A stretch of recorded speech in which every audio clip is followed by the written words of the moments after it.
Oh, she done called me a minute.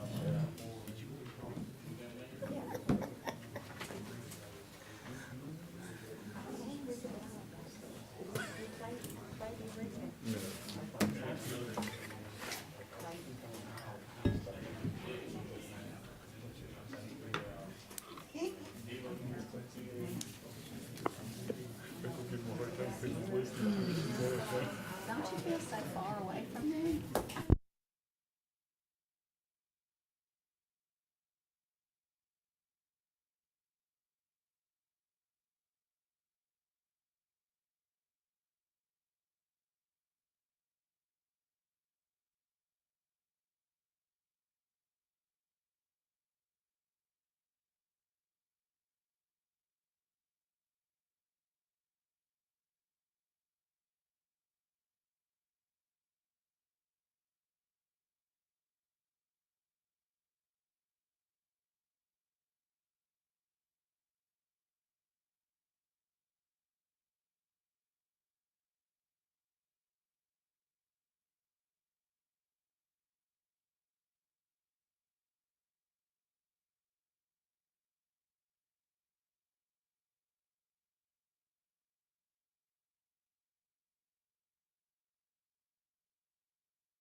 Tell him.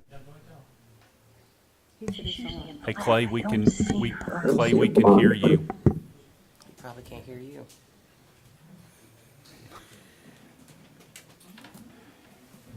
It's a go. Yes, ma'am. Good evening, everyone. Welcome to the Spalding County Board of Commissioners Extraordinary Session. It is Monday, August 21st, 2023, at 6 p.m. Please silence your cell phones and all other electronic devices at this time. If you will join us in the invocation, it will be presented by Bishop Brian Styler. I'm not sure what his congregation is. Bishop Styler, will you tell us what your church congregation name is? Sure, the Church of Jesus Christ of Latter-day Saints. If you'll step forward Come to the mic for me. podium. Yeah. Sure. Thank you, thank you. The Church of Jesus Christ of Latter-day Saints. Thank you. Okay. He's doing the pledge now, the application. Clay, we can hear you. Put them on mute.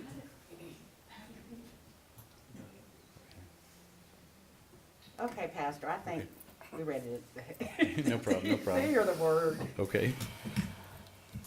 Our dear Father, which art in heaven, we are so grateful to be here. We're grateful for these commissioners and for the leaders of our community that are here this evening and for members of our community as well. We're thankful for all the hard work that everyone puts in to make our community a great place to live for all those who live here. Heavenly Father, we are grateful for our nation, for the freedoms that we enjoy, that we take for granted so often. We're so grateful for the opportunities and the prosperity that we enjoy.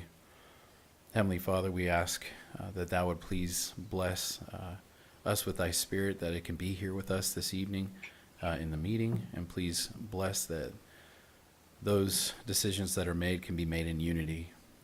We are grateful for our Savior, most of all, Jesus Christ, and we know that as we follow him and we try to be like him and like thee, Father, that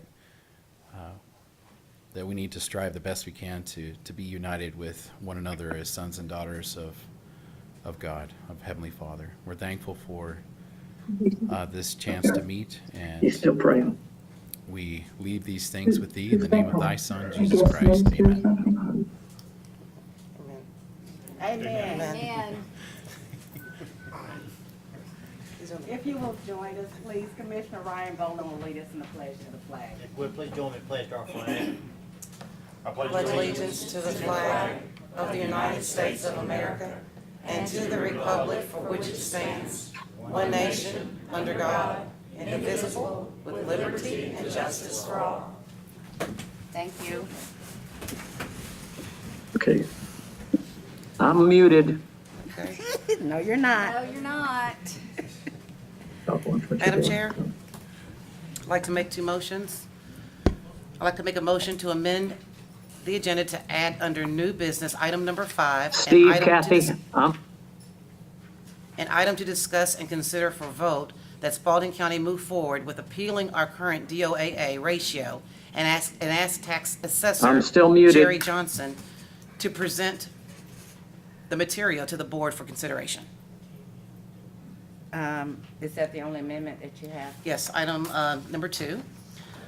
I would request that we amend the agenda for this evening to include as a part of our executive session to conduct an executive session for consultation with a county attorney or other legal counsel to discuss pending or potential litigation, settlement, claims, administrative proceedings, or other judicial actions brought or to be brought by or against the county for any officer or employee or which the county or any officer or employee may be directly involved as preceded in OCGA 50-14-21. We have a motion by Commissioner Johnson to amend the agenda to add 2 items. One would be an addition to the executive session for potential litigation and property acquisition. And the second is to amend the new business agenda to make an item number 5 to have a discussion of the DOAA report by Mr. Johnson. Do I have a second? I'll second. Have a second by Commissioner Boland. Any discussion? All those in favor, show of hands. 3-0. We need to see if Clay votes as well. We're gonna wait.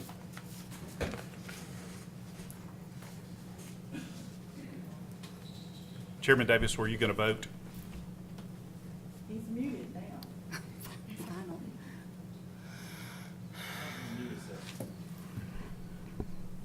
Clay, unmute yourself. Can you hear me? Yes. Can you hear me?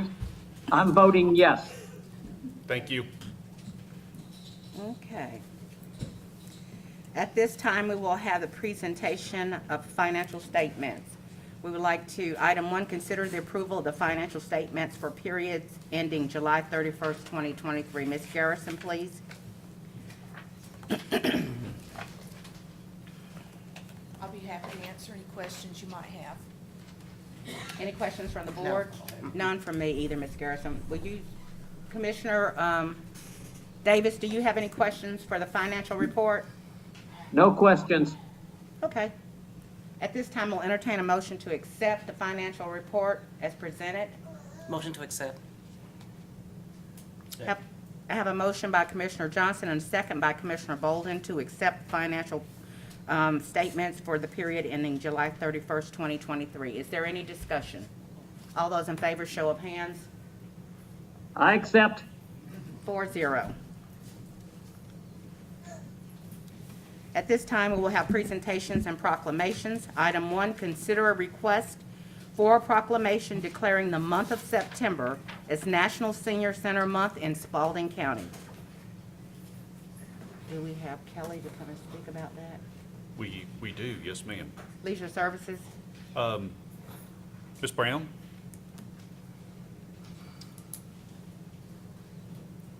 Ms. DC?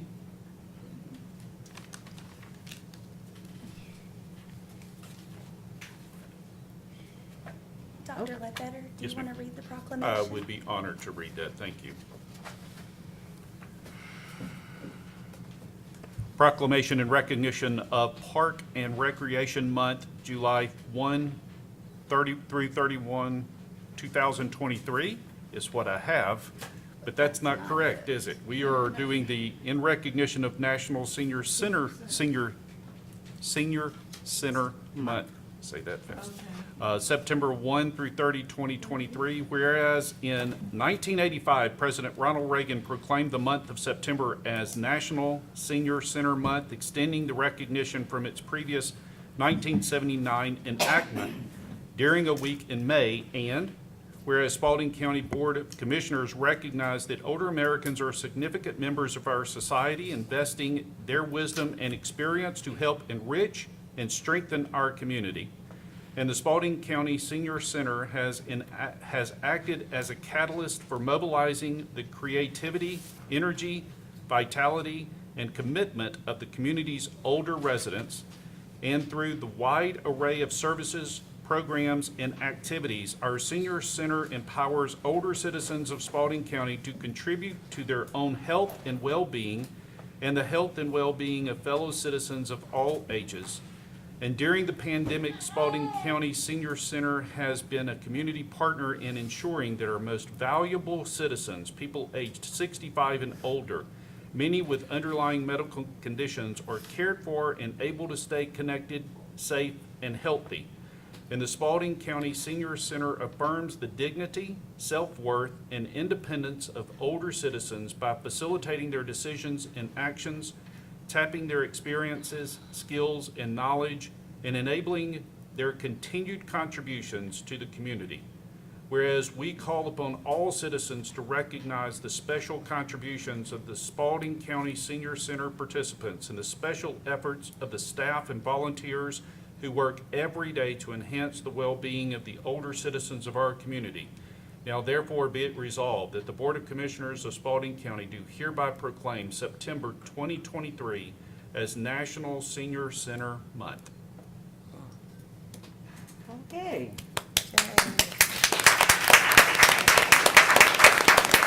Okay, Lauren. Thank you. Thank you, Board of Commissioners. Over the last decade, through COVID, through natural disasters, our senior center has been growing and trend-setting throughout the state. We are a true model all over the state of Georgia, and I'm really honored to be a part of that. When I took my position in 2017, we had fewer than 700 members. Pre-pandemic, we are serving 2,400 active members, and we're continuing to grow and get back to those numbers. We are changing lives every single day, and so for the board and the community to honor what we do is a true honor. We have a dedicated staff and volunteers, and they serve every single day selflessly and humbly. And without them, there's no way we could do what we do. Through our programs, our special events, nutrition services, and resources, every day we strive to offer an environment that welcomes all. We strive for diverse and inclusive programs for all adults 50 and over. And before DC wants to say a few words, I'd like to just acknowledge when she came aboard in 2019, she increased our volunteer base by 300%. Wow. She's provided a tremendous cost savings to the Meals on Wheels and nutrition services programs, and also done an excellent job at creating and cultivating new community partnerships. So just thank you all, and thank you for your continued support, and we really appreciate you. Thank you.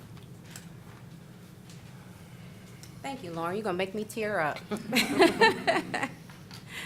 Greetings, our community, our Board of Commissioners, our county manager and staff. It is an honor to stand here today and commencing the signage of our Senior Center proclamation. As Lauren said, working alongside her, Senior Nutrition has created a lot of partnerships. We've created a lot of programming. And as you see here, we are a group and team, which this is not everybody. We couldn't fit everybody in here. But we are a group and team that are dedicated to excellence.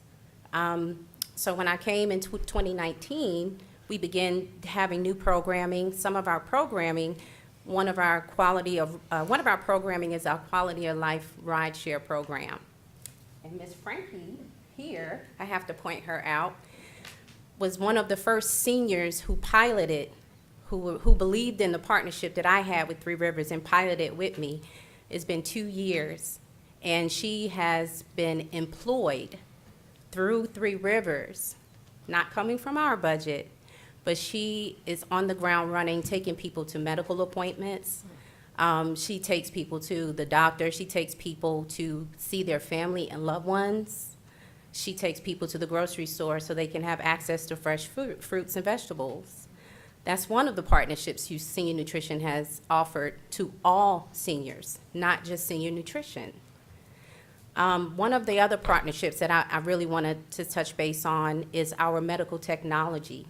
Our medical assisted technology is amazing because we have seniors who are members who are in need of wheelchairs, rollators, bedside commodes, medical beds. They don't have to pay for any of these items. This is something that a partnership is very essential to our programming.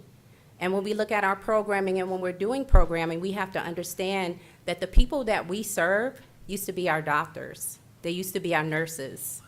They used to be our firemen. So we have to hit the ground running. We have to do the things that are very necessary, and essential to do to make sure that we're giving back to a community that have given so much to us. So today, I just want to say thank you so much for having us aboard and having us sign this proclamation. Thank you. Awesome, awesome.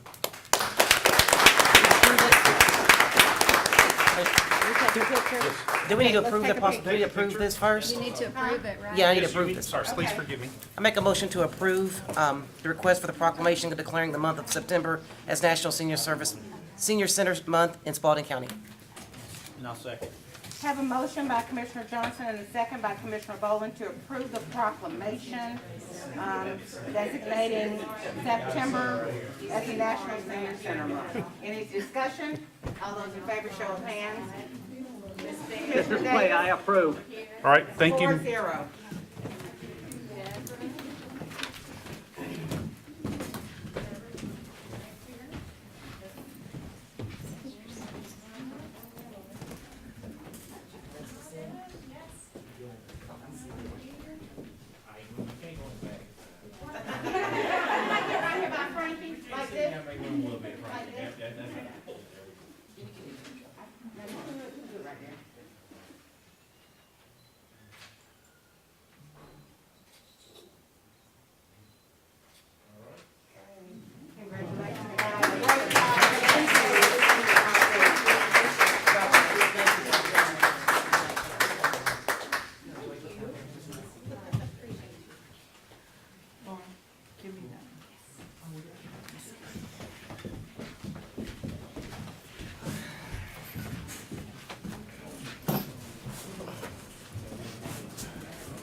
Item number 2 under presentation of the proclamations, consider request from the Spalding County Fire Department to recognize Charles Rocky White on his promotion to Fire Marshal.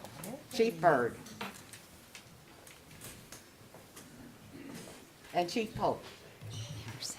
Thank you so Any other much. chiefs come in here? We're honored tonight to be here. This is one of the celebrations that we really, truly enjoy bringing in front of you. And this is such a unique position within our fire department. The fire marshal, who we're going to be naming tonight officially in badge pinning, carries such an important role in our community. Whereas we have a wonderful department that responds with a high level of degree of professionalism and expertise, it's still a reactionary response to somebody calling 911. The fire marshal gets the option of being proactive and making sure that our businesses are safe for people that shop here and work here, that we don't want any tragedies related to fire in a business, because when you start having business fires, unfortunately, a lot of tragedy goes with that. So he carries a lot of weight on his shoulders, because at the same time, while he's making sure the businesses are safe, he wants to make sure that we don't put them out of business at the same time. So Lieutenant White, who is out to be Captain White, has already demonstrated ability as an inspector to be very equitable, fair, and consistent, but also make sure maintaining a safety standard to make sure our citizens are safe when they go shopping or do any business in Spalding County. So we're very proud of him. He started the fire department, I'm gonna go to my notes, in 2008, so he's actually moved up relatively fast. He was promoted to a lieutenant on an engine in 2012. And in 2015, he became an interesting position in our department. It's called the Fire Safety Officer. That means he's over public education, fire inspections, investigations, and is also our Public Information Officer. So he's getting a break. Now he's only the fire marshal. He don't have to carry so many hats anymore. So if you would please join me, I'm going to ask Captain White to step forward. And he has selected somebody to pin his badge on his uniform because this is very much a family event, and they should always select who that is most meaningful to them to add that badge. So who of you? So I am going to turn it over to them because it's much more his night than it is about me, and I'll let him take a minute. Please step forward. Now, no blood. If you want to, that's fine. If you'll stand right here, Rocky, and you'll face the crowd. And here's your badge.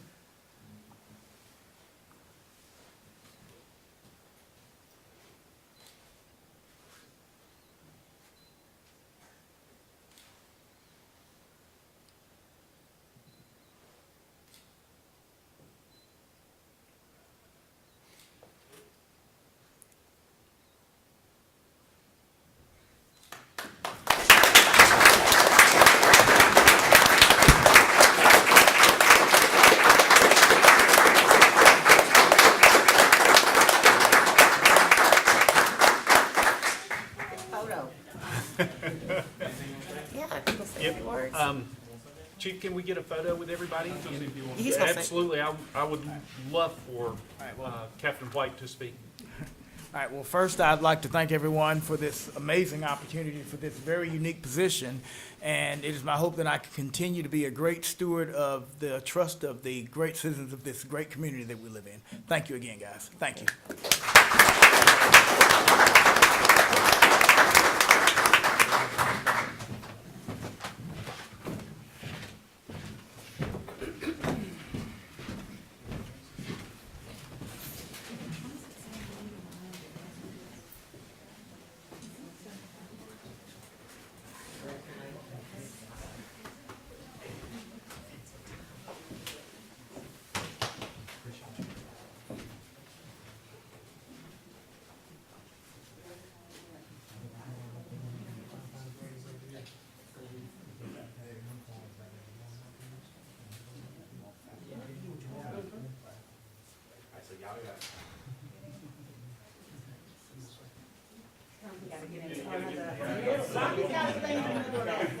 Everybody move this way. Rita, come on this side.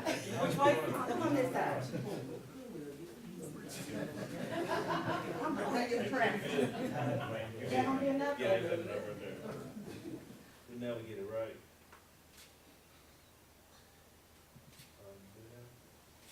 Alright, so, see. Now he wants one with all his family and his guys. Okay.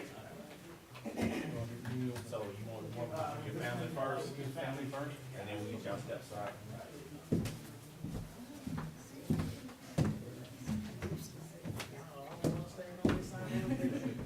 We'll make that work though.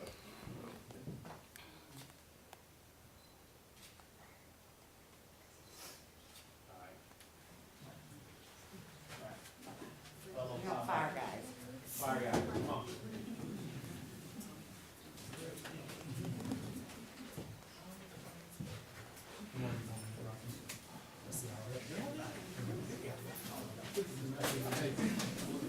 Heroes.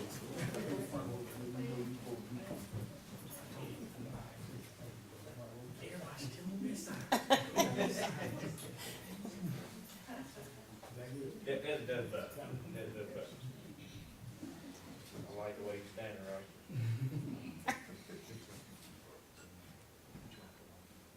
All right. Fantastic.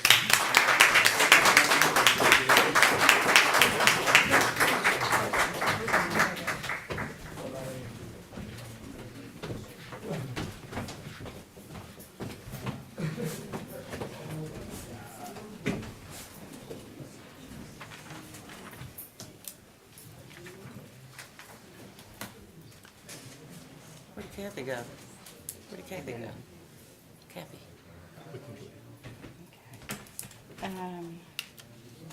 At this time, the third presentation will be consider The review of the Spalding County E911 dashboard to be presented by Mr. Ricardo McCrary, Director of EMS.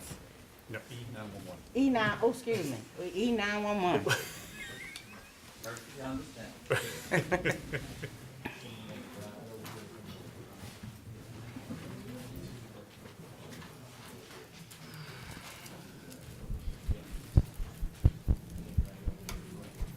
Congratulations, Rocky. Absolutely.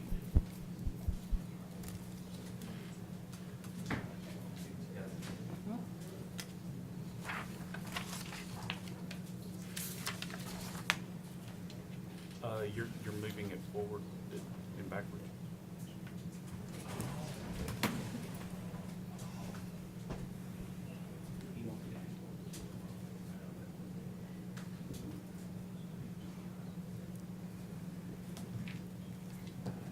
Madam Chair.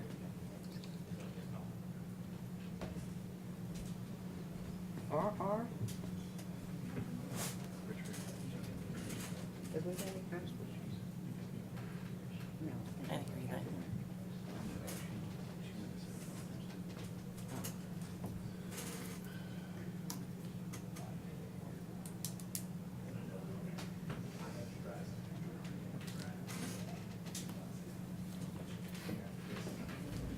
Good evening, everyone. Good evening. Thank you for this opportunity to share the Spalding County E911 dashboard. We're going to try to keep this brief. The primary purpose for this dashboard is going to be to provide a comprehensive overview of the Spalding County 911's activities and performance. DeAndre, give us a little bit more Can't hear. audio.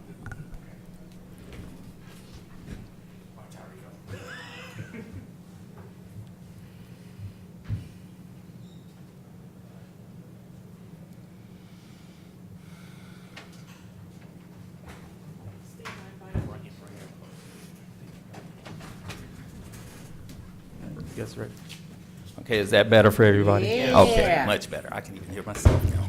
Okay, once again, this dashboard is going to provide a comprehensive overview for the Spalding County 911 Center activity and performance. The main reason for this dashboard is also going to allow us to monitor, measure, and analyze the activities that we're responsible for on a daily basis, which is call taking and dispatching of calls for service. This dashboard is also going to allow our other agencies to look at the calls for service from a different perspective, which will hopefully allow them to better process and allocate resources for calls for service. So I'm going to go ahead and jump into it right now.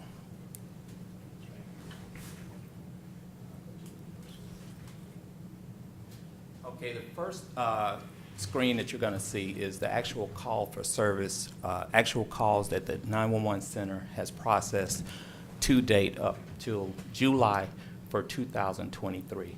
Currently, we are at 111,000 calls that actually come into the center. And if you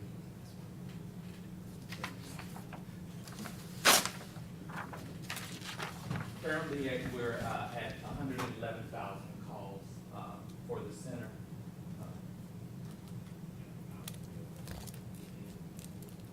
And currently we're having processed over 76,000 calls. Down here at the lower left-hand corner, you're going to see times that are related to calls for service. Right now we're processing calls with a 4-second pickup time, and our average talk time is 1 minute and 43 seconds, with the total call time being 1 minute and 52 seconds for that 76,000 calls. And right now we're averaging over 18,000 calls per month. So that's pretty good for us to still be under the 2-minute mark while processing these calls. But this is going to allow us to compare, the dashboard is going to allow us to compare calls to the center. I'm sorry, I don't have on my good eyes. It's going to allow us to compare calls into the center from month to month. And as you can see, in comparison to 2022, we're at a constant rate of a little bit over 15,000 calls to the center. Now, Right now, we're averaging over 18, so we're gonna break that mark from last year of just over a little 15,000 calls. And we also like to do comparisons by the day, by the hour. And this is the dashboard is gonna provide us with information relating to peak call times. And as you can see, comparison of 2022, 2023, our peak times are remaining the same from 7 till 11. So that's when our call center are getting the high call volumes. And maintaining the call activity is our dispatch performance. We like to make note of everybody's performance. And from this right here, part of the dashboard, we can see that each person averages X amount of emergency 911 calls, non-emergency calls, and outgoing calls. We also like to monitor the time that it takes the actual dispatcher to actually pick up the call and process the call. And right now, everyone in the department is staying under the 2-minute mark for answering and processing call on call time. And on average, the ones with the gold stars they're exceeding the 33% of being on 911 lines, the duration that they're taking calls throughout the day. And the next part of the dashboard that we're presenting is going to be actual dispatch for agencies.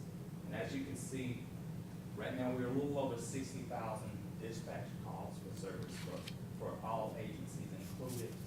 And it goes into a deeper breakdown.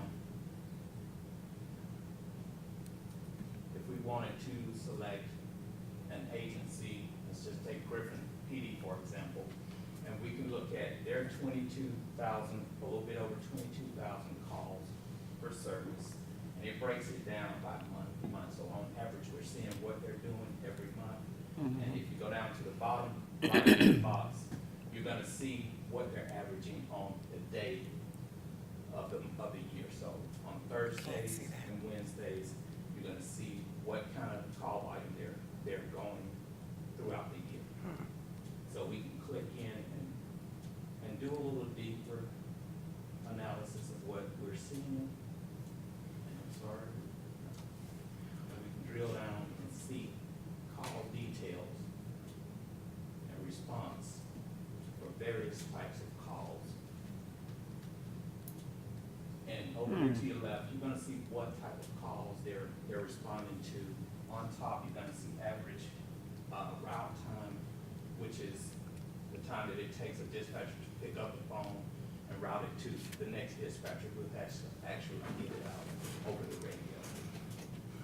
And you've got an average dispatch time for Griffin PD, a little bit over 3 minutes on the totality of the 22,000 calls. And the average en route time is a little over 3 minutes for them.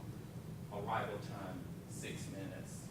Average time to complete the call is going into the 55-minute range. Rico, if you don't mind, if you'll click bottom left-hand corner where it says nature of calls, if you'll go ahead and click just on nature of calls at the top.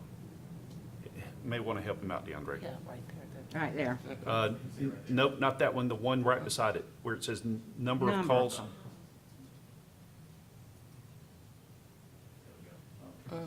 So the way that Rico has developed his dashboard, it is extraordinarily intuitive, and it will tell you exactly what the number one call is for this agency. Very interesting. Sorry, please go ahead. Okay, no problem. Like Steve was saying, it's gonna highlight what is the highest call volume for any particular type of call, as well as to the right there is showing the actual jurisdiction that's getting the most call volume for that particular call and their agency period. So we can actually see to the right of that, the actual unit performance, the number of calls that actual unit handles per year, or however they want to address that. And we can break it down even further so that you can see the distribution of domestic zones, which part of the county are actually receiving most domestic calls, most accidents, et cetera. And the distribution for the calls, we can actually see, I can do a drill down and actually give you a map view. Once I get this to work.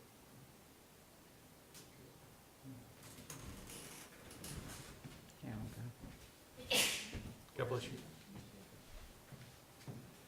That's just Oh, picturing wow. all those. Like I said, it'll actually show where the actual entering autos are occurring here in the county. And if I click on that particular zone, it's gonna zoom in and show that number of entering autos that are actually occurring within the county, so that the responding agency will have a better view of what they're dealing with in the near future.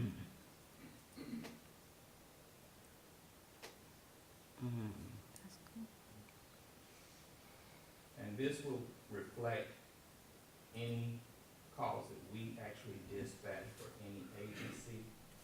I'm just gonna do a quick drill through on medical calls. And as they say, this is where the crux of these calls will come into display.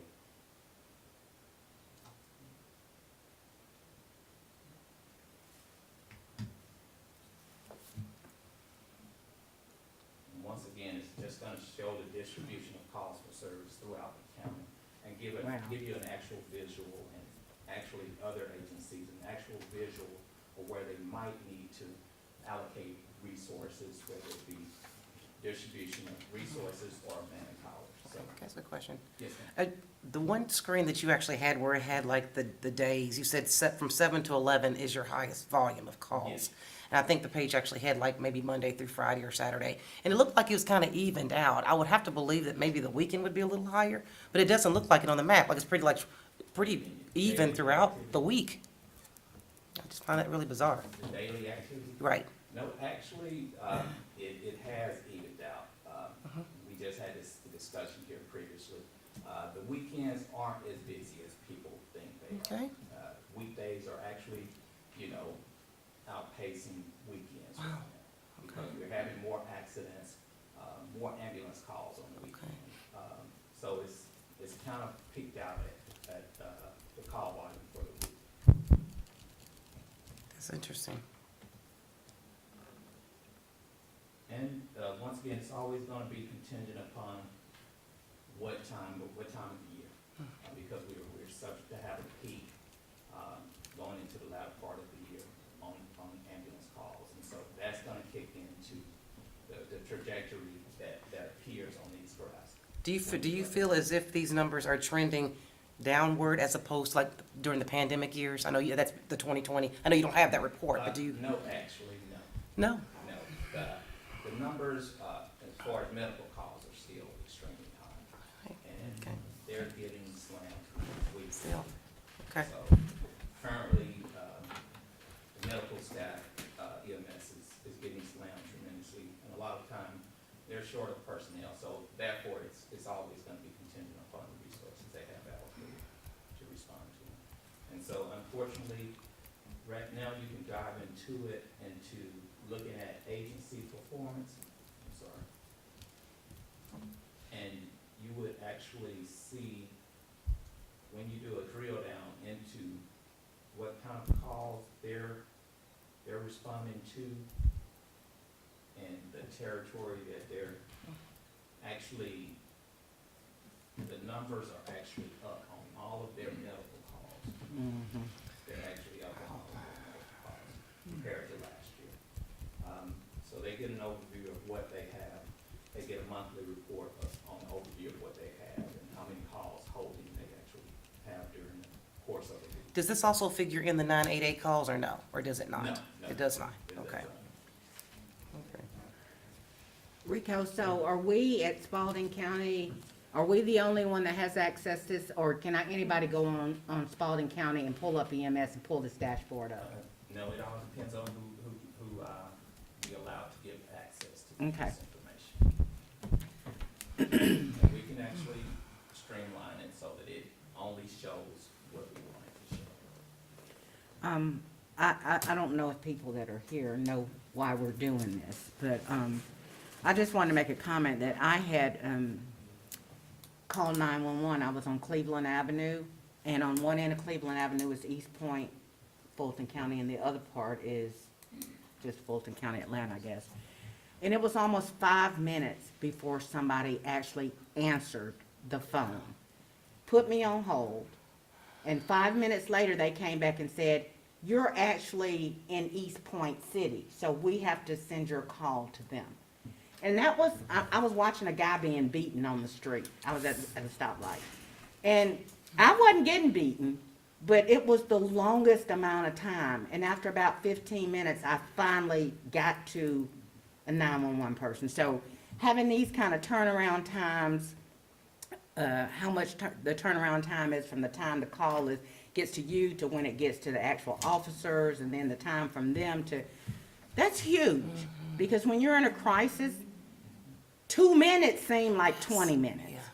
So I'm very appreciative of you being able to put this up so that people can see that, we're not taking all day to get there, and be grateful that you're here in Spalding County and not in Fulton County, because they may never answer your 911 call. And that's why, in comparison to all the other agencies around us, we're doing exceptionally well as far as routing, processing calls for service. There's always gonna be circumstances or factors that we don't have any control over. The number of units on the road, the amount of calls holding for EMS, all of those things we don't have any control over.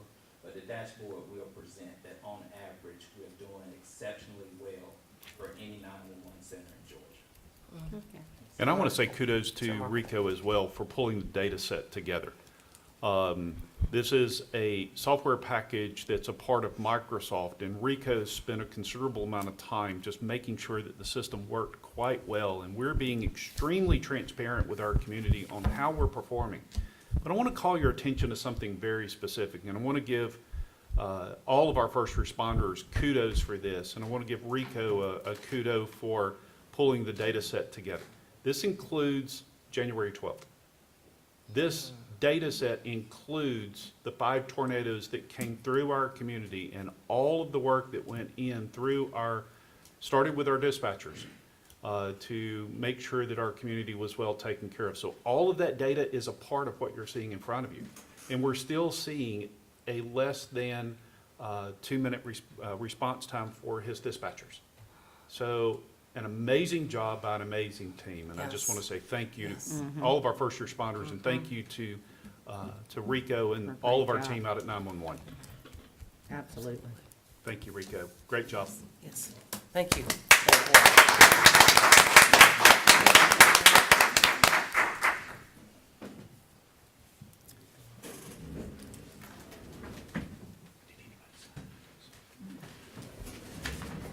So our next item on the agenda is citizen comments.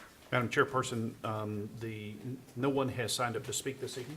Okay, and then I'll disperse with that.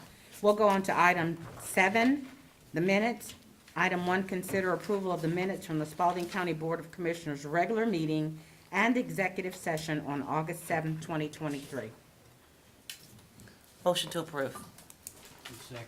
I have a motion by Commissioner Johnson and a second by Commissioner Boland to approve the minutes from the Spalding County Board of Commissioners' regular meeting and executive session on August 8, 2023. Is there any discussion? All those in favor, show of hands or voice. Do we have Clay? Is he back? So 3-0. All right, so Chairman Davis is voting via text, Okay. and he voted yes for the Okay, motion. 4-0. That's a good. Okay, items for the consent agenda. Are there any items in this consent agenda that either any of the commissioners want to have taken out separately? If so, I will read all of them and we will approve them as a consent agenda. Item number 1, consider the approval of the 2024 alcohol license renewal for package store sales of beer, wine, and liquor. Kareem Dodia Hub Bottle Shop, located at 7770 Noonan Road, Suite A and B, Brooks, Georgia, 30205, no violations. So Tetra Kong, the Liquor Gate, located at 1740 Zebulon Road, Griffin, Georgia, 30224, no violations reported. Item 2, consider the approval of the 2024 alcohol license renewals for beer and wine for the following: Praveen Ha Peter Patel, Expressway Food Mart, 2903 North Expressway, Griffin, Georgia, 30223, no violations. Razina Hussein, Griffin Food Mart, 2295 North Expressway, Griffin, Georgia, 30223, no violations. Wasim Ahmed Khan, S&M Grocery, 3244 Fayetteville Road, Griffin, Georgia, 30223, no violations. Did anybody else laugh at that? S&M? S&M. Item 3, consider the approval of the 2024 alcohol license renewal of consumption on premises for the following. All criteria have been met for all of them.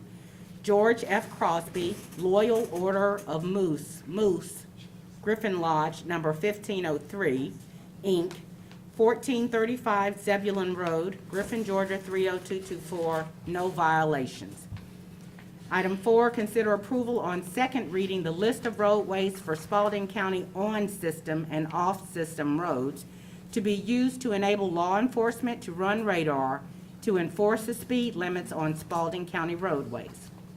Item 5, consider approval on second reading amendments 2023 Ordinance 004, 2023 Ordinance 005, 2023 Ordinance 006, 2023 Ordinance 007, 2023 Ordinance 008, 2023 Ordinance 009, 2023 Ordinance 010, and 2023 Ordinance 011, updating the no-through truck ordinance for Spalding County.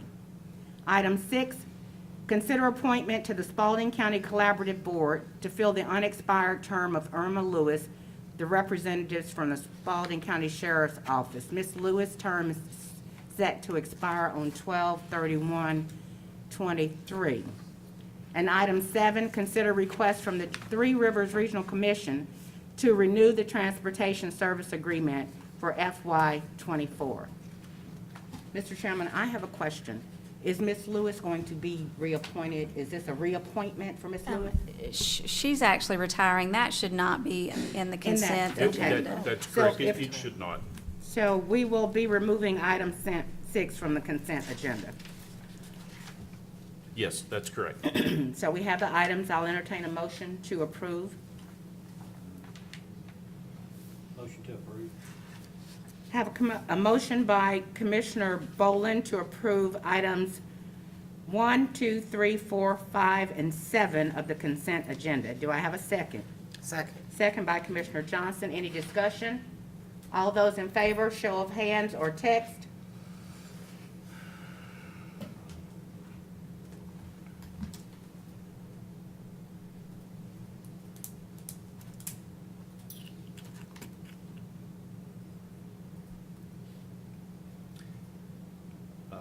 Chairman Davis votes yes. 4-0. How will we address this item 6? Will that be moved down to new business? I would, Yeah, I would suggest you move it, yes. Okay, new business. Item 1, consider recommendation from the Parks and Leisure Services Advisory Commission regarding security at tournaments. Kelly Carmichael will make a presentation for them. Good evening.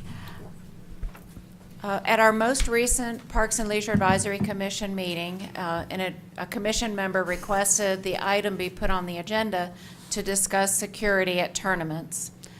This does not apply to the security provided during regular play, but during tournaments. And this is not a new discussion amongst Advisory Commission members. We offer a variety of programming from pickleball, soccer, baseball, swim, basketball, football, etc. So in the discussion went down the path of statements being made that do they really need security at some particular sports tournaments. Some feel like the competitive nature of their sport is less conducive to one-on-one altercation, while others, for example, in football, we definitely have security at our regular tournament and regular play games. So after quite a lively discussion, they made a recommendation to revise, to send it to you to consider revising the statement within our advisory commission, our association manual. I believe I have that.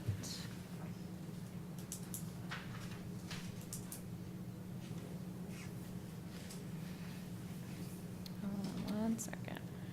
Okay, must have left that on my desk. I think in the agenda, we have the I think I'm back, DeAndre. Leisure Services Association Agreement. I think it's on page 10. It's on page 10, and basically, currently, the wording states something like, the association provides us a schedule with their tournaments, and then Parks and Leisure, thank you very much. The current wording is, Spalding County Athletic Associations are responsible for paying security officers at tournaments.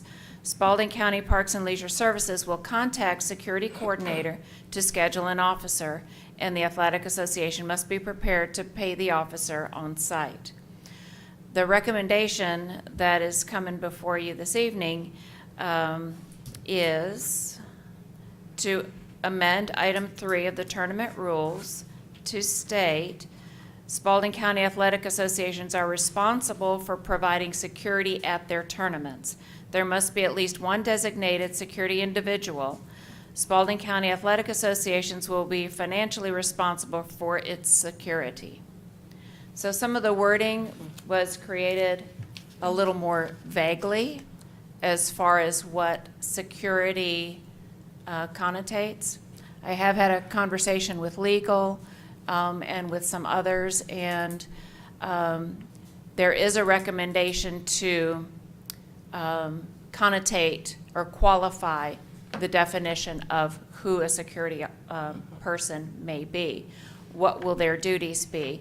Will they be mandated officers? Will they be an individual wearing a security T-shirt? We've talked about liabilities. There are some concerns about liabilities of without a mandated officer or without a responsible agency providing the security, whose liability is it if something goes wrong? So amidst all of this, and amidst the thought of some associations who say their competitive level is less conducive to altercation, I think we've got some homework to do, to be completely honest. A lot more conversations need to be had. I've done some additional research. Even contracting with a security company is not going to be much different than, let's say, a sheriff's deputy on site. It will be equally as expensive. The concern from the associations is they're concerned about their sustainability, affording to bring tournaments to our community, having to cover the costs of security. Some associations say that it should be the cost of the county if we want tournaments coming to our community and having sports tourism, then it should be not the association's expense, but the county's expense. So you can see the dynamics of the discussion in the room, and at the end, they proposed the wording that was presented to you. Question about that, just curious. So if there is an association, we'll just say pickleball, because they have it there, and let's say they get a little rowdy out there, let's say there's an issue, whatever. They have an association. So worst case scenario, if something terrible happens, their association would pick up any of the liability claims there, not necessarily the county as it stands now, right? I don't think this Correct. falls If back there's on a the county. tournament and there is. Like the AP tournament or There would something. be a deputy on site, as there has been, then it would be handled with the law. The issue is that Spalding County owns the property, and if suit is filed, suit is going to include, they can sue the association all they want, but they're Right. going to sue Spalding County as well. So it really didn't cut us out of the mix anyway. I mean, so we would have to, so what's the issue of partnering up with this outside security firm?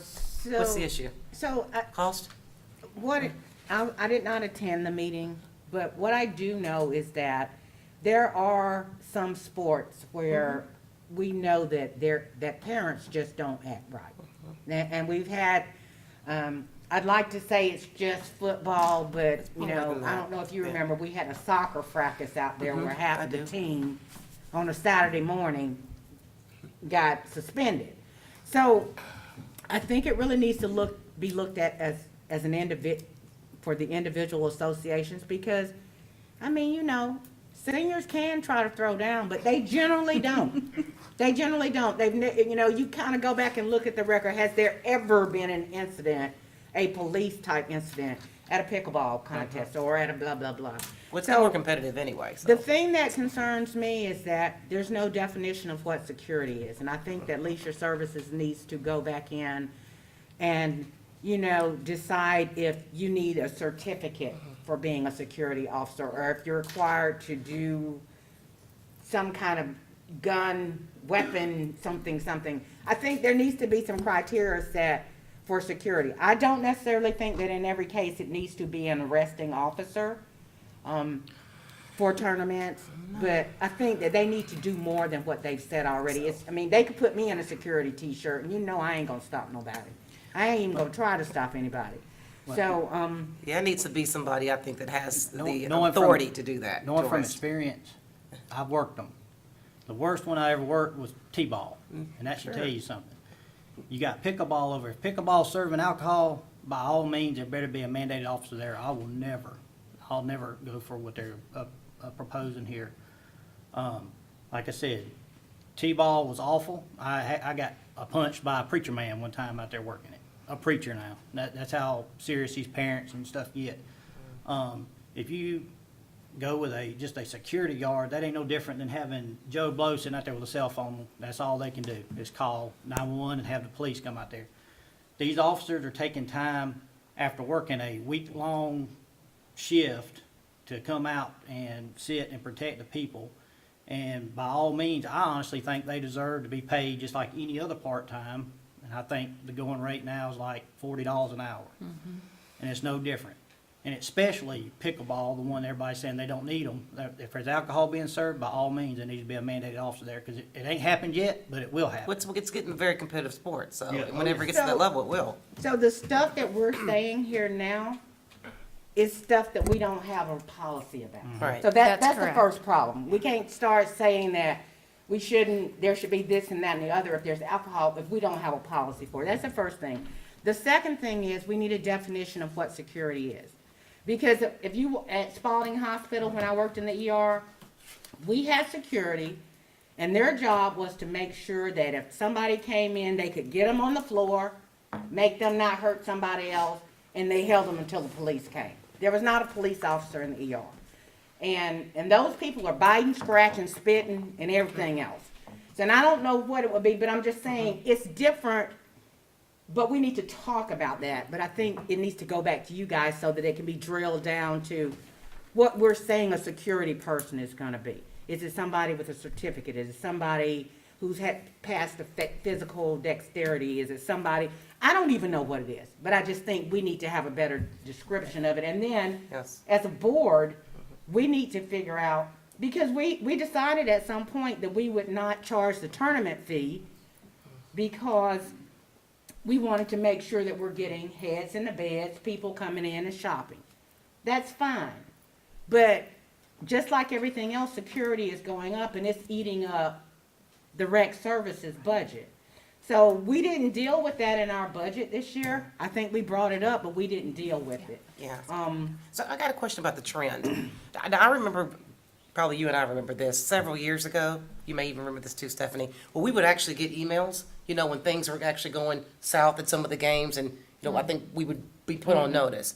We haven't seen a lot of that, so we don't really know. So where is the trend right now? Is it becoming more of an issue? They're still posting it when it happens. Because we don't get that information anymore like we used to. Right, it varies. It basically varies by the sport. But what we're learning and what was in our discussion is that when there are travel tournaments and people pay high dollars to participate in these tournaments, they're going to have better conduct because that tournament director is going to eject them and they will not be able to continue on the tour or in that tournament. This is not an easy, quick fix decision.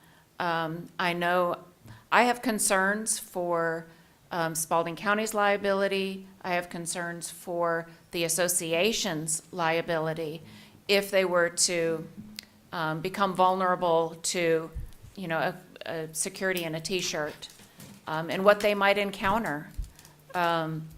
There's a lot to talk through in this topic.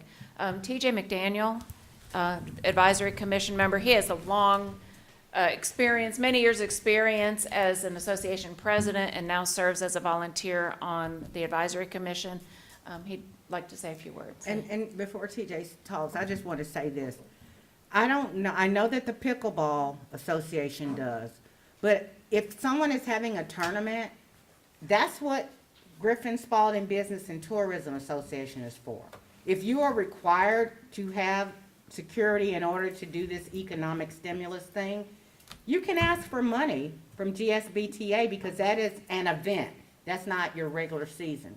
So I'm just throwing that out. But will they pay for the security? Yeah, Really? it's toward an Okay. economic development and business and tourism. Okay.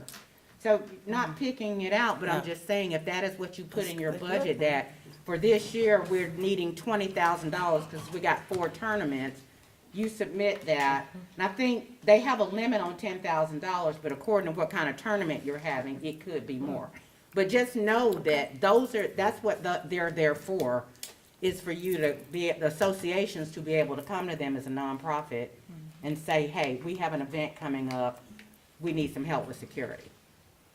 And we're asking for this much money. And Kelly, while I understand the reasoning behind a vague policy, the vagueness of this policy makes it unenforceable. So without more in the recommendation, I don't see that they could even approve this as a new policy because it's not enforceable. Go ahead, TJ. Thank y'all for letting me be here. The baseball board come to me and told me it would probably be no longer feasible for them to host these tournaments because they weren't making any money off of them. We had like 64 teams that was in this last tournament, and you think about 64 teams and 10 kids a team and the parents and all that come with that. That's a lot of people coming into Spalding County for 2 days, maybe 3 days. Well, when the board, they're volunteers, they're not getting paid a dime to be out there. And when they say it's not feasible to do it, we might ought to just do away with it. That's why we brought it up. I mean, we want the tournaments to still be here. We want the people to come into the county and all that. So, and what they do with that extra money is that extra money from those tournaments go back into the rec ball program to where they can keep the costs down, they can give out the scholarships, they can, do whatever they want to do. So that's when I said, well, we better speak up, we better figure out what we can do, or they're ready to just stop doing those tournaments. So, and that might be back to what you said, might go to the tourism and talk to them and say, hey, you know. Because that would take the pressure off of you, it would take some of the pressure off the county, but it would be easier to budget as an organization if you knew that you were gonna be getting some help on the front side. So, but I think what you guys are saying is totally appropriate. We want tournaments to come here. Right. This is part of our economic engine that we're working with, but we just need to figure out the security issue. And, you know, even if the association has $1 million liability policy, that still doesn't mean that the people won't add us as a defendant if there's a suit for some reason, because it's our facility. Well, I think y'all are covered under that policy too, if I'm not mistaken. Okay. But, I mean. We would be an additional insured, but that, I mean, again, we're being sued, and there's going to be a Right. deductible to that. So, no, and there are legal fees and costs that are associated with it, so no lawsuit is free. So, do you guys think this would be something that we can send back to table our action and we work on it from our end and send it back to Leisure Services and let them tighten up that language? Yeah. And find out more about how we get into the GSBTA pocketbook.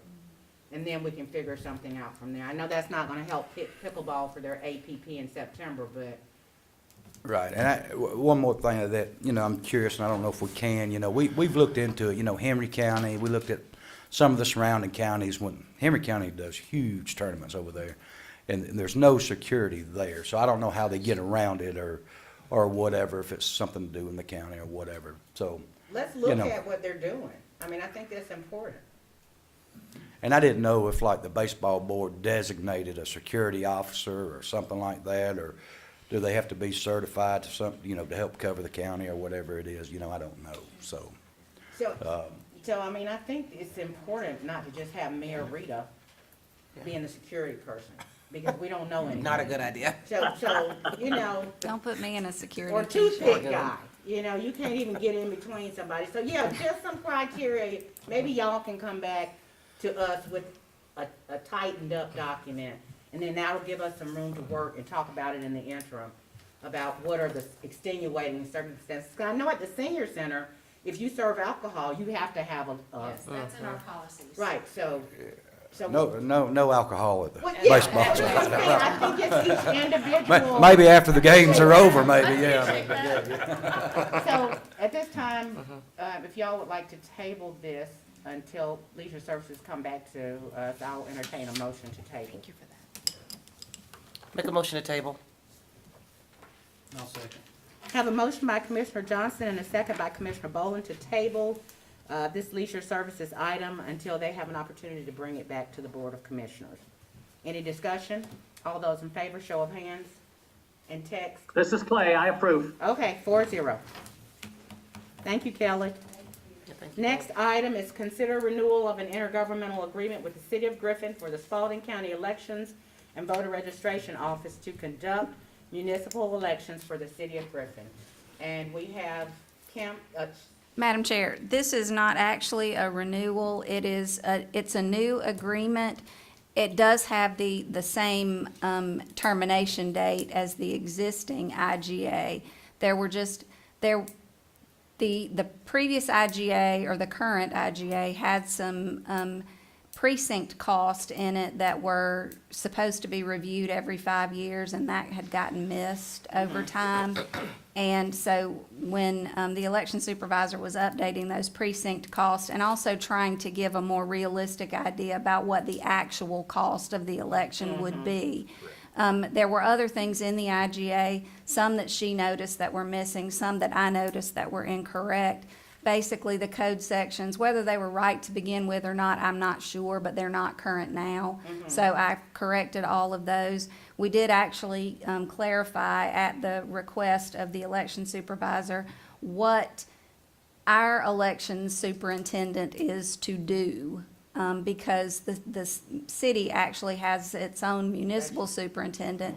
But when they're contracting with us, it's for us to run the election for them, which includes qualifying and all of the things that go along with it. So we have added all of that language into this, and the city it's on their agenda for tomorrow night. I expect it to be approved. And this will, again, it terminates in 2062, I believe. It's a long intergovernmental agreement. How And long, so this is an update of the IGA, not a renewal? it is not a renewal, it is an update. And the original was supposed to expire when? 2062. And that is, this keeps the same expiration date. Why, tell me, why are we having an IGA that goes so far out? When clearly there are some changes that happen in the elections Well, system that have to be changed. the wording of this requires that the city, and based on Georgia law, pay the expenses of the election. So Right. regardless of what those are, we've given them an idea about what those costs will be. And I also updated we gave the precinct cost this time also as an exhibit, not, and as an estimate, not as what that precinct cost would be, so that we don't have to come back and look at this again every 2 or 3 or 4 or 5 years to make updates to it. So this one is more self-perpetuating than the previous IGA. Okay. I think it's okay as long as we're not locking us down to any. We're not. Okay. No, ma'am. All right. It does require that they pay actual cost. Actual cost. Okay. Okay, what are the wishes of the board? I'll make a motion to approve, I don't know if this is not the renewal, right? The, Update. Okay, update. the update of an intergovernmental agreement with the city of Griffin for the Spalding County Elections and Voters Registration Office to conduct municipal elections for the city of Griffin. And I'll second. Have a motion by Commissioner Johnson and a second by Commissioner Boland to approve the update of this intergovernmental agreement with the city of Griffin and the Spalding County Board of Elections and Voters Registration Office. Is there any further discussion? All those in favor, show of hands, I approve. 4-0. Item number 3, consider renewal of an intergovernmental agreement with the Griffin Spalding County School System for the Spalding County Elections and Voter Registration Office to conduct school system elections when issues are on the ballot regarding the Griffin Spalding County School System. This also is not a renewal. This is a new intergovernmental agreement. The last time that we had an intergovernmental agreement with the Board of Education was the last eSplost. And it was a short-term IGA. This is also a short-term IGA. We will be looking into a longer-term IGA with them. I'm in the process of doing some research regarding whether or not there's any local legislation or constitutional amendments affecting their ability to contract with us to pay for elections when there are other things on the ballot. In this particular situation, as with the last eSplost, there weren't any other county, state, or federal items on the ballot. And so this is requiring us to open up precincts that we were not going to open in November of this year. And the school board has approved this IGA. It will expire in December of this year, but we will be working on a more long-term IGA. So the IGA that we're approving tonight will expire in December? It will expire after the time for the runoff for the eSplost, if there were. The election is in November. But it's for a purpose. It is for a specific purpose, this eSplost. And it's for a purpose that we let it expire because Stephanie's doing some additional research to make sure that we put the right numbers in for this IGA. We want to make sure we get it right the first time. Right. So what we have now that won't work through the upcoming? We don't have an agreement with them now. The Well, I thought last you said it agreement, expires December 20th. the last agreement that we had expired, it was for a November election, and it expired in December of that same Okay, year. Okay, I understand. And that was for the last eSplost. And this eSplost is a continuation, and you might be thinking that it's not time for another eSplost. Well, they have collected their max, and therefore, They're looking they at- have to continue it now, or it will be a new Splost. What's the will of the board? Make a motion to update the intergovernment agreement with the Griffin Spalding County School System for the Spalding County Elections and Voter Registration Offices to conduct school system elections when the issues of ballots regarding the Griffin Spalding County School System. Second. We have a motion and a second to approve this intergovernmental agreement with Griffin Spalding County School System and the Spalding County Elections and Voter Registration Office. Is there any discussion? All those in favor, show of hands. This is Clay, I approve. 4-0. Item number 4, consider approval of the indirect cost study. Madam Chairperson, I do not see General Manager Johnson, nor do I believe that Turnip Seed Engineering is on the phone this evening, so I would ask that we table this. I'll entertain a motion to table item number 4, approval of the indirect cost study. Motion to table? Second. Have a motion by Commissioner Johnson and a second by Commissioner Boland to table the approval of the indirect cost study. All those in favor, show of hands. This is Clay, I approve. 4-0. Item number 5, It's the, DOAA. correct.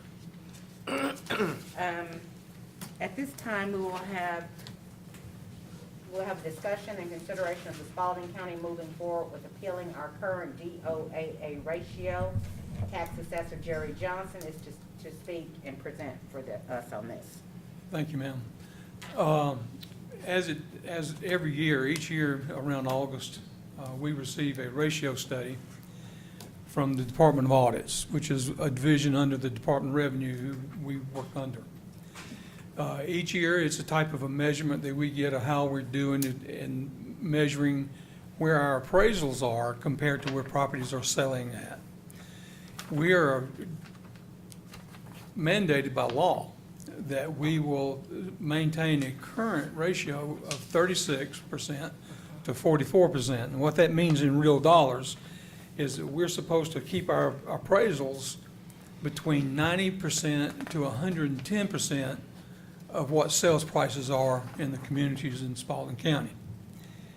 This year, we received a ratio study of 3573, which means we are, instead of 90%, we fell under the 90% ratio, and we're at 89.325%, which means we're just under 1% under the guidelines for the Department of Audits. However, the Department of Audits use a completely different scenario, and they're under different regulations and so forth that we are. Under our guidelines from the Department of Revenue for our offices, assessors' offices, we are well within our ratios. Our ratios came back, and we call those an internal ratio. Ours are coming back at 39 and high 39s. So there's a discrepancy. The discrepancy is because of the two methods that the two different organizations use. By law, we use one method, and by law, they have to use their method. Neither one of the methods are incorrect or illegal. It's just approaches are different than what we do normally. So we contend with the Department of Audits that we are right, and they contend that they're right. And the only way we're going to be able to decide this again this year is to appeal it to them and go through the appeal process. In a very similar way that if a taxpayer appeals to us about their value, we ask them to bring documentation and so forth and present their case. We'll be doing that to the Department of Audits in the next coming months if this board decides to move forward with an appeal. It is not in our best interest not to do that. Let me be very clear. Our ratio of 35.73 even takes us below the mandated, from our perspective and our side of the law, we're under 36, the 90%. So we're going to appeal. We feel very confident that we're going to be able to move the meter, so to speak, to where we need to be. I understand what the problems are from what they're looking at. We, historically this year, we looked at all of our values and what things were selling for. And since COVID, we all have experienced tremendous increases in values of property. Some make sense and some makes absolutely no sense at all. However, we still have the mandate that we have to appraise what properties are going for. This year, we've seen mobile homes selling for $150,000 to $200,000. We're seeing properties selling way up into $200 a square foot. And it's just very difficult for us to keep up. The one thing that we do is we have to take all the sales within the last 12 months. When I say that, we appraise property from January 1 to January 1. So when we look at those properties, we look at all the sales in that area and in that parameter of time. The Department of Audits may take the last 3 to 6 months of the year, and then they project into the next year where sales are going. So this year they're basically saying we should have gone up additional 10% on our property values. We increased our values, our tables generally across the board at 35%. If we had done it, if we had gone by what they say, we'd have had to go up an additional 10%. The appeals this year were just amazing. I mean, it wasn't a good amazing from our perspective. The taxpayers are really upset about what's happening in the market. And it's no fault of this board, and it's no fault of the tax assessor's office. It's what people are buying and paying for the properties. But to continue to raise it up like they were doing it, if we were asked to go forward in the future and appraise property and determine values based on the Department of Audit's methodology, we would be outside what we believe the law and the regulations for our department says. And so it's it's not a win-win situation for us at this time. However, let me be clear, no one in this department, no one on your board, no one in the county has asked us to raise values unnecessarily. They've not asked us to do anything. They've not approached us in any way about values. We stay out of politics as an office. We try to stay above board and stay in our lane. And when I presented our numbers to the Board of Assessors, we determined that a 35% increase was called for. And that gave us the ratios that our internal studies said it should be. We're confident in our numbers. However, we find ourselves in this position, and we recommend the board approve the appeal to the Department of Audits. When I met with you last week, I know one of the things that you mentioned was when you look at, these are not grouped out by counties overall. We can't take Spalding County out or some of the counties that are south. We're all grouped in together. I'm sorry, Commissioner Johnson, but we no longer have a quorum physically present, so we've got to pause for a minute. Well, we can't count Clay. Can't count him. Clay doesn't count? He doesn't count the quorum numbers. Sorry. Oh, it's okay. All right, I'm back. No, I was just wanting to clarify that point, the fact that some of the counties are actually grouped in with some of the, of course, a larger county like Fulton County. We're not separated out, so we're all into this together, so. That is correct. When they, It's like the numbers. in my speaking with the Director of Department of Audits for the Department of Revenue, he pulled numbers together and showed me numbers where we were included in the North Metro and South Metro, East and West Metro Atlanta area. Based on my experience, we're usually 5 to 10% behind what the city of Atlanta and the North Side is doing. And so we've argued the point last year, and we won the appeal, and we were raised up to the level that we needed to be. But this year it's going to be a little bit steeper climb with him. We believe that they've dug in their heels. They don't believe that they're doing anything wrong. They're very passionate about what they believe and how they're going about it. So it's an uphill battle for us. But I believe it is something that we should move forward with. And let me also say that in Georgia, 71% of the counties in Georgia failed based on what they're asking us to do. Wow. We failed under the 38% ratio requirement that they're talking about. Now, when I say 38%, I mentioned to you 36%, and I mentioned to you 44%. So the 38% number comes in when it is dealing with utility companies. If we do not have a ratio that reaches the 38% maximum according to the law, and it's not, I don't believe it's legislated, that would be something Stephanie would have to speak to. It's their regulations. It's a regulation. It's the Department of Audit's regulations. So what happens is if we don't make it to the 38% ratio, then it does affect our utility company billings.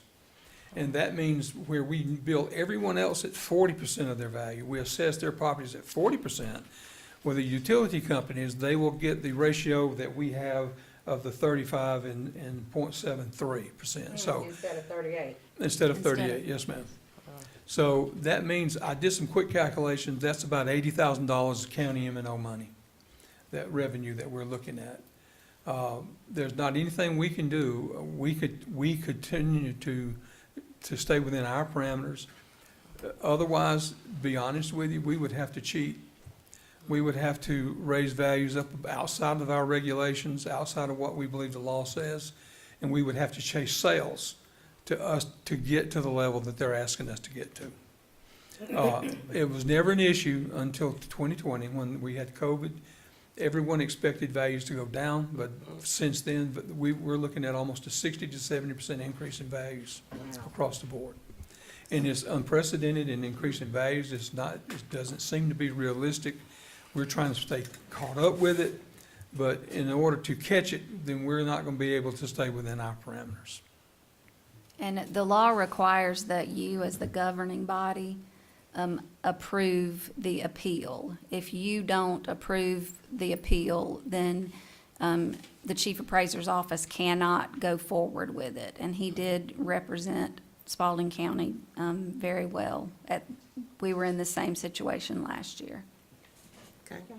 What's the will of the board? Motion to approve, he's gonna make a motion to approve the appeal. I'll second that. Okay, we have a motion by Commissioner Boland and a second by Commissioner Johnson to approve the requested appeal to the DOAA from the Spalding County Board of Assessors. Did I cover it? Correct. Yes, ma'am. Any discussion? All those in favor, show of hands. Thank you. Clay approved. Thank you, ma'am. Have a good day. 4-0, okay. Thank you. Thank you, Jerry. We have one more item, the appointment to the Spalding Collaborative Board to fill the unexpired term of Irma Lewis. Did we have somebody in the book? If you'll go back, it's number 6. That's the one I'm doing. Yes, Oh, yes, I brought it back up. Yeah, is there anybody in the Is there somebody in the book? So, Ms. Irma Lewis served as the victim advocate for many years. Ms. Lewis recently retired from the sheriff's office, and Nicole McCray took her place. Staff recommends Ms. McCray to the board. And we have concurrence of the sheriff's department for that appointment. Entertain a motion to approve this appointment. Motion to approve. Second. Have a motion by Commissioner Johnson and a second by Commissioner Boland to approve the appointment of Ms. Nicole McCray to replace Ms. Irma Lewis, term ending December 31. December This year. 31st of 2023 to the Spalding County Victim Services Board. And we will reappoint in It's January. the Spalding County Collaborative Board, Spalding Madam County Chair. Collaborative as a Victim Services Advocate. Any further discussion? All those in favor, show of hands. Clay approved. 4-0. Report of the county manager. Okay.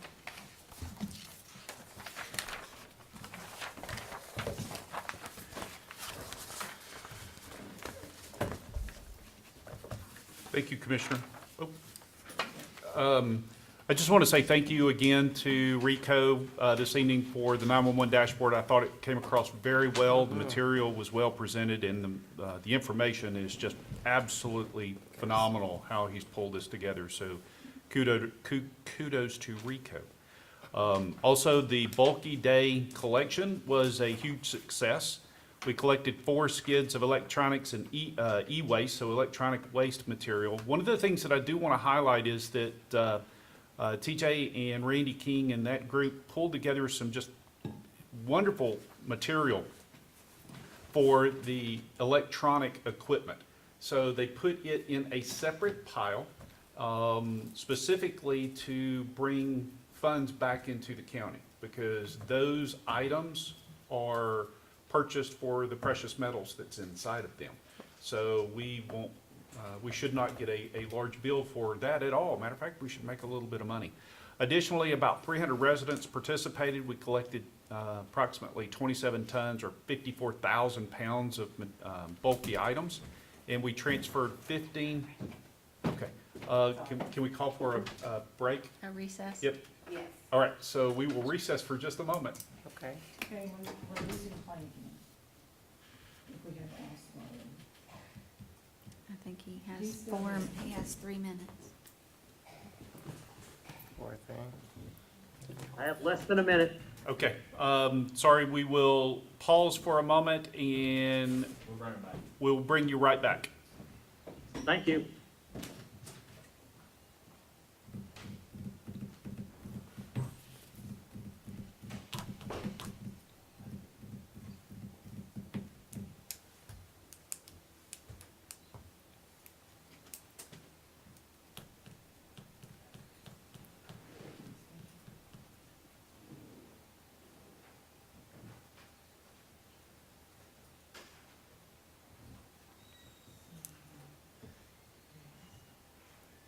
Are you sending me a new URL? We are, yes, sir. Thank you.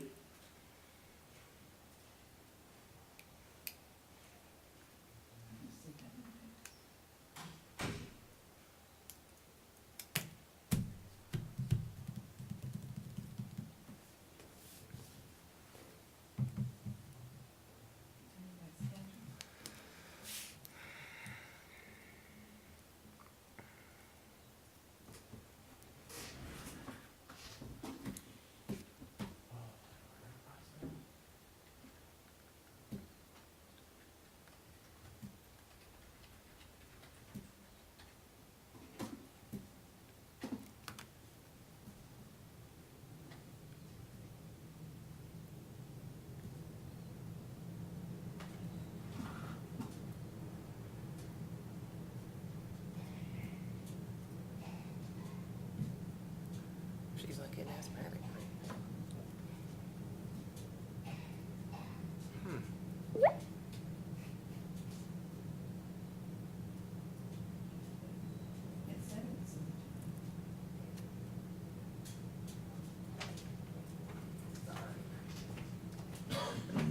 Are you okay, Rick? Yeah, oh man, I had to call something. I didn't want nobody to hear it. Oh. Is there asthma?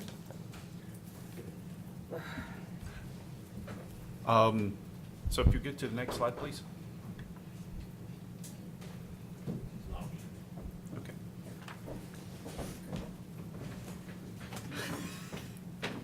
Is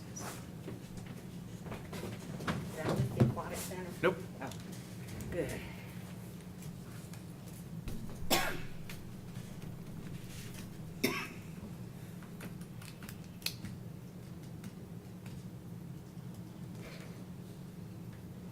We ready for the next one? We are. Yeah, I gotta go get my phone. It's wanting to do all. Can you move to the next slide?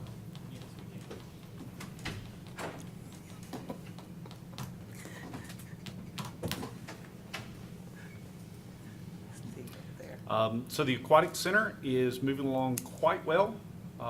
In fact, their completion date is scheduled for January, so we are moving along probably a little faster than I expected. good. Yes, absolutely. If you have not seen the facility, I would encourage you to go by and take a look. Ham radio exercise, Chief Polk with EMA is working to coordinate our ham radio operators across not only our county, but across the region.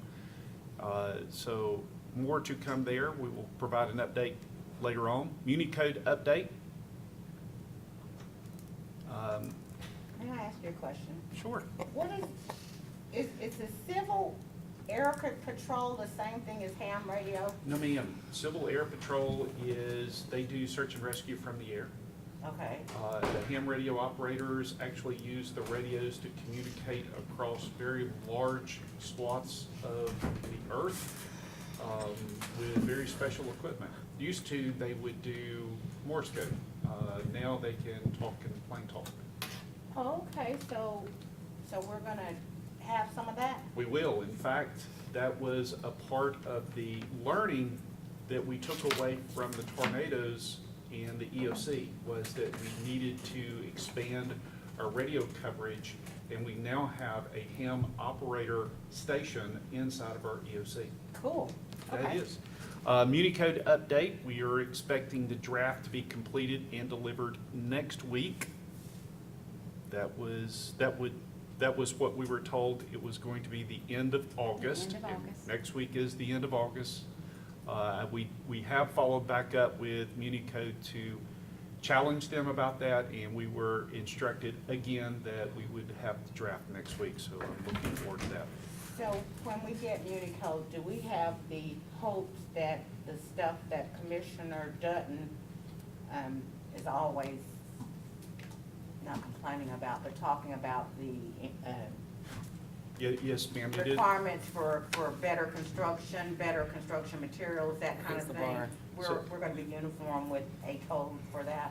Yes, ma'am. That was one of the conversations that we had with Roger Miram, who is our attorney assigned to us as our project lead for MuniCode, was to update all of the code, but pay very close attention to the building standards and make sure that we were in compliance with the latest available products.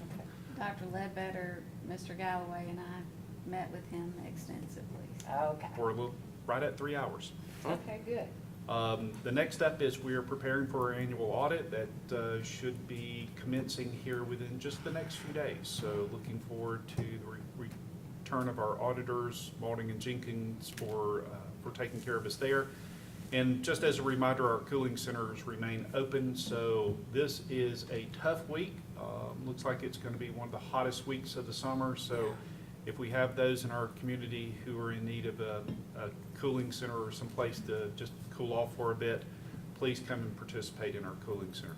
And that is my update for this evening. Thank you, County Manager. Report of Commissioners. Commissioner Johnson? Just real quick, I got two big congratulations. Congratulations to Rocky White on his promotion to the fire marshal. I think that's awesome. Good job to him. And of course, I'm glad to always hear the new dashboard from the E11. I like hearing those monthly, learn a lot. I appreciate that. And big congratulations to Dr. Steve Ledbetter on his anniversary. Oh, thank you. So proud to have you. And thank you for all the work that you do and the hard work you put in. Thank you. That's it for me. Thank you. Commissioner Boland? I don't have anything, thank you. And, I don't have anything either. So Stephanie, do you have anything? Clay, do you have anything? Praise God. He said nothing. Okay, Stephanie, do you have anything? No, ma'am, I do not. Kathy, do you have anything? DeAndre, do you have anything? Okay, I will entertain a motion to go into closed session for the purpose of potential litigation or property acquisition. Motion to approve. A motion to go into closed session. I have a motion from Commissioner Johnson to go into closed session. Do I have a second? Second. Second by Commissioner Boland. Any discussion? All those in favor, show of hands. Clay's gone 3-0. We are in closed session. Right here.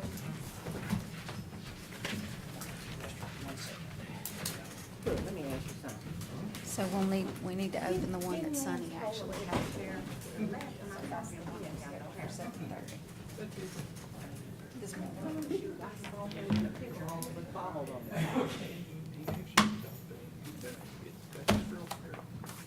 always thought he had a good amount of hair. He tickled me so bad. He sent me pictures of his class reunion. Coming. Did Brian go to the bathroom? Yeah, he went to the restroom.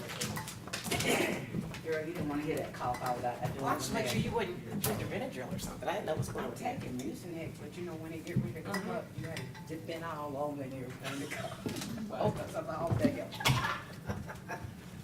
long as you're not getting too bad. I jumped up and tried to go out and cough that first time. It just didn't come back.